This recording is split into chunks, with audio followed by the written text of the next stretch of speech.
peut-être, pour préciser ma position, expliquer en quoi est-ce que finalement nous n'avons pas grand-chose à voir, vous et moi, pour les raisons que j'évoquais tout à l'heure, c'est-à-dire que votre histoire n'est pas la mienne et que mon positionnement, notamment dans les années 2000, a été aux antipodes du vôtre, et vous avez participé à la curée, vous avez participé à la désignation des coupables, vous avez participé à cette montée en puissance de l'islamophobie. Vous l'avez nourri.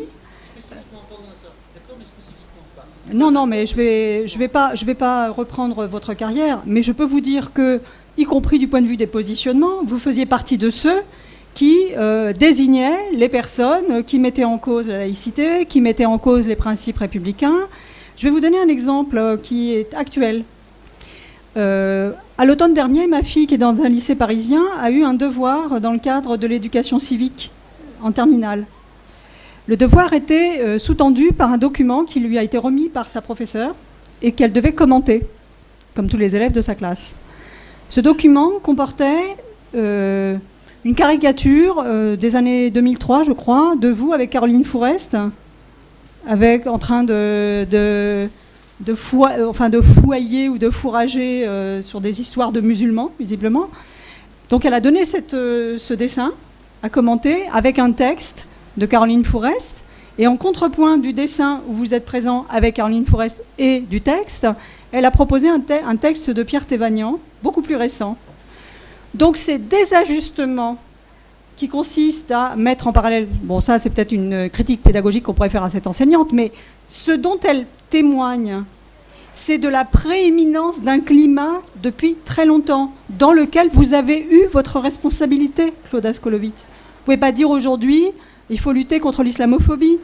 L'islamophobie, qui est l'envers de l'antisémitisme, nous sommes bien d'accord là-dessus. C'est-à-dire que quand on ne peut plus être antisémite, on peut toujours être islamophobe, et que personne ne viendra vous montrer du doigt, parce qu'il est parfaitement légitime d'être islamophobe, alors qu'il est devenu parfaitement illégitime, et à raison, d'être antisémite. Ce climat-là, vous avez contribué à l'installer. Alors moi, je veux bien qu'aujourd'hui, vous soyez devenus enchantés par la présence des musulmans en France, que vous considériez finalement qu'il faudrait peut-être repartir à leur reconquête interne, enfin que les musulmans fassent partie de la société française. On aurait tout à y gagner. On pourrait faire revenir ces jeunes hommes-là surdiplômés de Dubaï, et j'en passe et des meilleurs. Peut-être même que les musulmanes, de nouveau, seraient accessibles au marché sexuel et matrimonial local.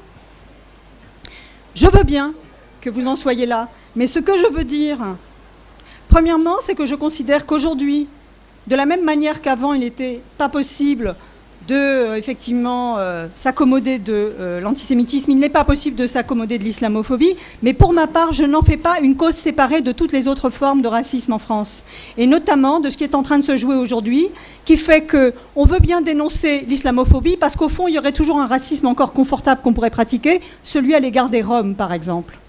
Or, aujourd'hui, il y a un certain nombre de personnes publiques qui, effectivement, jouent les uns contre les autres. Nous n'avons pas cessé de connaître ça.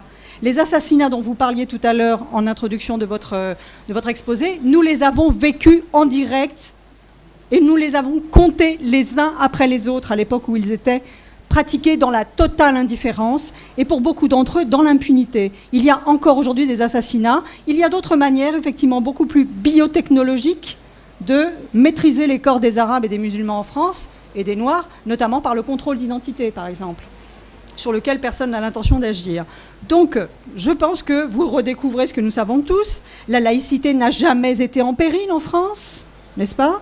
Donc, que Elisabeth Badinter décide de la défendre, on se demande bien quelle cause elle prétend défendre. Il n'y a rien à défendre parce qu'il n'y a pas de menace contre la laïcité aujourd'hui en France. Il faut arrêter avec ça. Donc, toutes les causes... Et puis cette manière de dessiner un tableau que vous semblez découvrir, alors que pour les personnes de mon espèce, et je ne parle pas là en tant que professeur des universités, je parle ici en tant qu'arabe, fille d'immigrés algériens, anciens indigènes, qui effectivement, comme beaucoup de gens, ont fait partie de ces nouveaux Français dont personne ne voulait.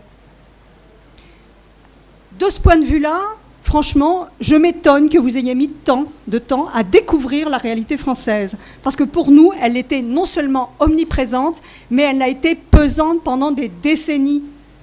Donc, tant mieux pour votre épiphanie, nous sommes ravis de découvrir votre conversion tardive, mais moi je vous demande quelles sont vos responsabilités dans ce qui s'est passé, ne serait-ce qu'au cours des 2 dernières décennies. Vous avez une responsabilité personnelle parce que vous êtes une personne publique, parce que vous aviez accès à des tribunes, parce que vous en avez écrit plus d'une, et que d'une certaine manière, je vous ai retrouvé sur les travaux dirigés de ma fille au lycée à l'automne dernier, sous la forme de cette caricature. Imaginez ma surprise. C'était précisément au moment où votre livre sortait. Un étrange grand écart.